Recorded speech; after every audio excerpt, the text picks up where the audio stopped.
Ayan guys, papakita ko sa inyo kung paano natin tanggalin tong pilot bearing gamit lang yung tissue.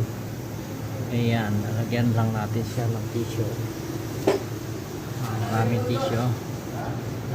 Ayan. Tapos grasa, pinaghalo ko na siya. Grasa tapos tissue.